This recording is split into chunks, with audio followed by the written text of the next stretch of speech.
नमस्कार दोस्तों, national India news देख रहे हैं आप और मैं सुशील कुमार। दोस्तों, लगातार आप नेशनल इंडिया न्यूज़ पर देख रहे होंगे कि हम शिक्षा, स्वास्थ्य और रोजगार जैसे मुद्दों से जुड़े हुए महत्वपूर्ण और बुनियादी मुद्दों पर काम कर रहे हैं।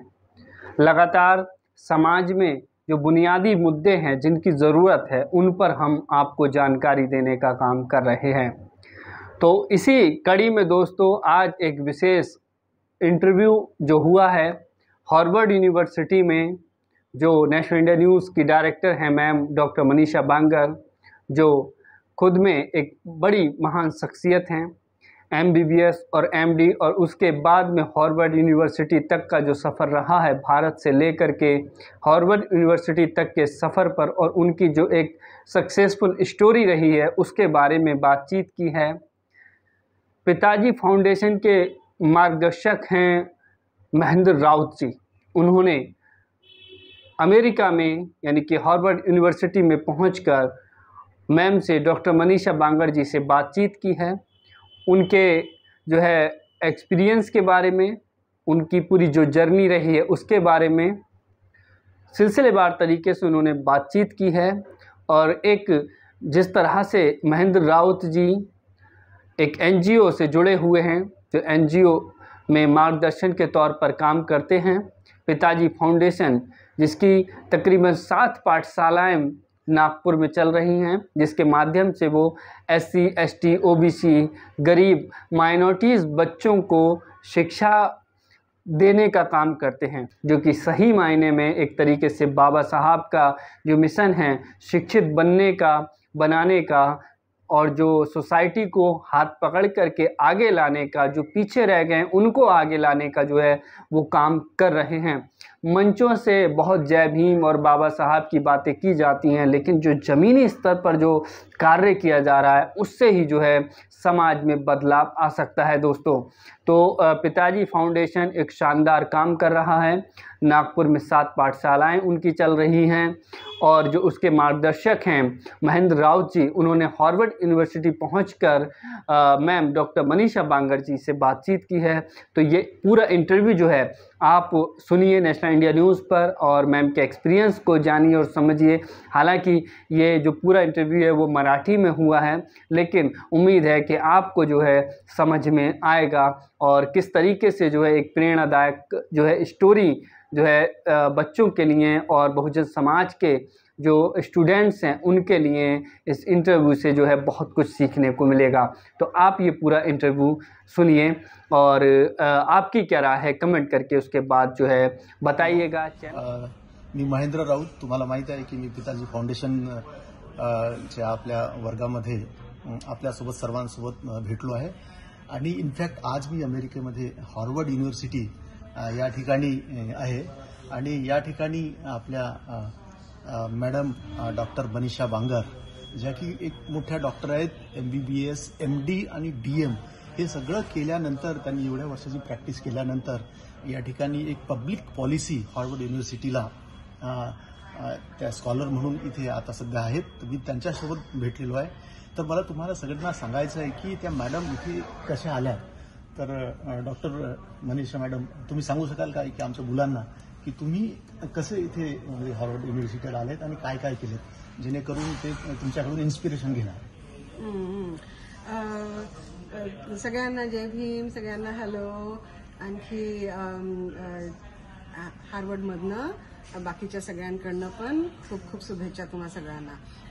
मी इथे माझं प्रॅक्टिस सुरू होती. मी क्लिनिकल डॉक्टर आहे आणि मी डॉक्टर आहे, पण इथे मला वाटलं की जास्तीत जास्त लोकांना माझ्या एज्युकेशनचा कसा फायदा झाला पाहिजे, म्हणून ठरवलं की आता आपल्याला पुढे पण शिकायला पाहिजे. आणि पब्लिक पॉलिसी हा खूप चांगला कोर्स असतो, आणि त्याच्यामध्ये बाकीचे पण लीडरशिपचे, मॅनेजमेंटचे. तर जसं जसं आपलं वय वाढत राहतं तेव्हा आपल्याला नवीन नवीन काहीतरी शिकावं लागतं, जेणेकरून आपल्या लोकांना आणि आपल्या आईवडिलांना, आपल्या आजूबाजूच्या लोकांना जास्तीत जास्त नवीन नवीन अपॉर्च्युनिटीज मिळतील नोकरीच्या, मोठं व्हायसाठी. आणि सगळ्यात महत्त्वाचं म्हणजे बाबासाहेबांचं जे म्हणणं होतं, इन्स्पिरेशन, की नेहमी शिकत राहा. राहा आणि एज्युकेशन आणि नॉलेज ज्ञान हे आपलं साठवत राहा. तिथूनच आपला समाज, बहुजन समाज आणि हा पुढे जाईल. गावातले लोक तिथून निघतील आणि पुढे येतील. तर माझे आईवडील पण गावातले होते आणि आम्ही शिक्षणाच्यामुळे समोर आलेलो. तर वाटलं की आता जरी आपण आपलं प्रोफेशन आहे आणि चांगल्या याच्यावर पोहोचलो आहोत तरी पुढे आणखी कसं जायचं, त्यासाठी मग मी इथे आले. सो मित्रांनो, डॉक्टर मनीषा मॅडमनी बघा किती सुंदर सांगितलेलं आहे की MBBS, MD, DM आणि गॅस्ट्रोएंटरोलॉजिस्टची जी प्रॅक्टिस एवढं सगळं सोडून त्या इथे आल्यात आणि आपला विकास करण्यासाठी, म्हणजे आणखी पुढे काय करता येईल आपल्याला जीवनामध्ये ते घडवण्यासाठी त्या इथे आलेल्या आहेत. तर त्यांचं अभिनंदन. आणि आता आणखी आपल्याला ते सांगणार आहेत की तुमचे आशा आणि अपेक्षा, म्हणजे एज्युकेशन तुम्ही सगळं शिक्षण घेत आहात, स्टडी करत आहात आणि आपल्याला जर पुढे जायचं असेल तर स्टडी आणि अभ्यास हे खूप महत्वाचं असतं. आणि हे आता पुढे काय महत्वाचं आहे आणि तुम्ही काय करू शकता पुढे आणि तुमचे ॲस्पिरेशन्स म्हणजे आशा अपेक्षा काय असले पाहिजे ते मॅडम तुम्हाला सांगणार आहेत. तर मी जेव्हा तुमच्यासारखी तुमच्या एवढीच होती, तुमच्या वयाची 8वी, 9वी, 10वी, 4थी, 5वी ह्या सगळ्या वेळेस मला आठवते की जेव्हा मी अभ्यासाचं पुस्तक उघडायची किंवा स्कूलमध्ये जायची तर तो सगळ्यात आनंदी काळ होता जीवनाचा. आणि पुस्तक उघडल्यानंतर जो आनंद मिळायचा तो सगळ्या आनंदापेक्षा सगळ्यात जास्त आनंद होता. आणि त्याच्यासोबत शिकवण जी बाबासाहेबांची होती की किती पण कमी तुमच्याकडे साधनं असतील, पैसा कमी आहे, आईवडील गरीब आहेत, आमचे आईवडील पण गरीब होते, तर पण तरीही बाबासाहेबांनी म्हटलं की तुम्हाला एक वेळचं जेवण नाही मिळालं तर चालेल, तुमच्या थालीमध्ये छिद्र असेल तर चालेल, कपड्यामध्ये छिद्र असेल तरी चालेल, पण शिक्षण वाघिणीचं दूध आहे. आणि वाघीण जेव्हा ते दूध जेव्हा तुम्ही घ्याल तेव्हा तुम्ही डरकाळी फोडाल म्हणजे तुम्ही समाजामध्ये तुमचा आवाज ऐकला जाईल, तुमची पोझिशन चांगली होईल, तुम्हाला लोक मान देतील, सम्मान देतील, आणि एक चांगल्या मार्गाने जाण्याचा आयुष्याचा एक पूर्ण एक रस्ता निर्माण होईल.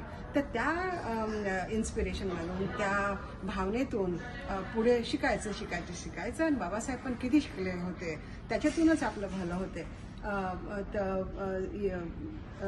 शिक्षण हे एक चमत्कारी वस्तू आहे आणि ती जेवढी घेतली पाहिजे तेवढी चांगली असते. तर धन्यवाद मॅडम. बघा, त्यांनी खूप सुंदररीत्या आपल्याला सांगितलं आहे की बाबासाहेबांना कोट करून सांगितलं आहे की बाबासाहेब जसे गरीब याच्यामध्ये समाजामध्ये जन्म आल्याने खूप मोठे झाले, खूप अभ्यास केला आणि त्यांनी जगाला, भारतालाच काय तर जगाला एक नवा निर्देश दिला, नवे डायरेक्शन दिले आणि कितीतरी असंख्य कोट्यावधी लोकांना ॲक्च्युली जगण्यासाठी त्यांनी खूप सुविधा निर्माण करून दिल्या. तशाच पद्धतीने मित्रांनो, त्यांनी आणि मला हेच तुम्हाला सांगायचं आहे की आपण एका छोट्या गावातले विद्यार्थी आहोत, तो खूप अभ्यास करायचा आहे आणि आपलं ॲस्पिरेशन्स जे आहेत खूप मोठे ठेवायचे आहेत, म्हणजे अम्बिशन्स खूप मोठे ठेवायचे आहेत आणि त्या मोठे ठेवण्यासाठी आपल्याला अभ्यास सुद्धा करायचा आहे. मला आणखी एक सांगायचं याच्याबद्दल, अम्बिशन बद्दल, की बाबासाहेबांनी म्हटलं आहे की स्वप्न पाहण्याचं त्याच्यामध्ये कमतरता नका करू, स्वप्न कमी नका पाहू, स्वप्न एकदम उच्च कोटीचे बघा तुम्ही आणि त्याला गाठण्याचा प्रयत्न करा, पहिली गोष्ट. आणि दुसरी गोष्ट ही की आपल्याला असं पण नको वाटायला की बाबासाहेब मोठे होते म्हणून तेच करू शकले किंवा डॉक्टर मनीषा किंवा महेंद्र राऊत हे मोठे जण झाले आणि त्यांच्यामध्ये काहीतरी विलक्षण काहीतरी असेल म्हणून हे करू शकले. नाही, आम्ही पण नॉर्मल होतो, तुमच्यासारखेच होतो आणि ही कुवत आहे शिक्षण घेऊन पुढे जाण्याची, ही सगळ्यांमध्ये असते, सगळ्या मानवामध्ये असते. कोणी खूप जास्त हुशार नसते किंवा कोणी कमी नसते, सगळ्यांमध्ये ही कॅपेबिलिटी असते. पण त्याचा कसा उपयोग करावा, वेळ कशी द्यावी आणि हे सगळं करून आपण पुढे जाऊ शकतो. असं बिलकुल मानायचं नाही की कोणी लकी आहे बुवा किंवा कोणी खूप हुशार आहे, त्याच्या डोक्यामध्ये काहीतरी नवीन त्याला मिळालेलं आहे, काहीतरी नवीन गिफ्ट्स मिळाले, असं नसते.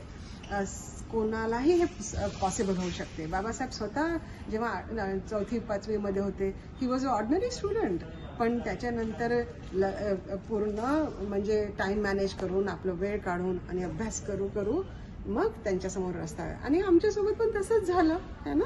तर तेवढं मात्र लक्षात ठेवायचं की आपण कोणापेक्षा कमी नाही आहोत आणि कोणी आपल्यापेक्षा जास्त नाही आहे. सगळ्यांमध्ये ती क्षमता असते. तर मॅडमनी सांगितलं की प्रत्येक मनुष्यामध्ये पोटेन्शियल आहे आणि मित्रांनो तुमच्यामध्ये सुद्धा पोटेन्शियल आहे. फक्त तो पोटेन्शियल तुम्हाला काढून आतमधून काढून ते अभ्यासाद्वारे बाहेर काढून घ्यायचं आहे आणि एक या जगातलं भारतातलंच नाही तर जगातलं एक पॉवरफुल माणूस तुम्हाला बनायचा आहे. आणि मला आशा आहे की तुम्ही हा सगळं आपण जे बघतोय पुढे चालून हार्वर्डचं ॲम्बिशन ठेवा आणि हार्वर्डला नक्की तुम्हाला यायला पाहिजे आणि मला आशा आहे की तुम्ही येणारच. तर थँक्यू. आणि शेवटचा एका वाक्यामध्ये संदेश मॅडम. म्हणजे मला तर हे म्हणायचं आहे, मी नेहमी सांगते मुलांना की एकीकडे बाबासाहेबांना ठेवा, एकीकडे बुद्धाला ठेवा आणि मधामध्ये ठेवा आपले ज्योतिराव फुले, सावित्रीबाई फुले, शाहू महाराज. जेव्हा समाजामध्ये मुलांमध्ये चांगले आदर्श असतात तरच तो रस्ता चांगला आदर्श होतो. फक्त आई वडिलांना म्हणून किंवा यांच्यामुळे झाला तसं नसते. त्यांनी आपल्यासमोर रस्ता काढलेला तर त्यांचे पुस्तकं वाचा, आपला अभ्यास करा आणि त्यांचा आदर्श नेहमी घडवत राहा. एवढं मी सांगेन. सो थँक्यू आणि पुढे परत भेटूया दुसऱ्या म्हणजे चर्चेनंतर. धन्यवाद. थँक्यू. धन्यवाद.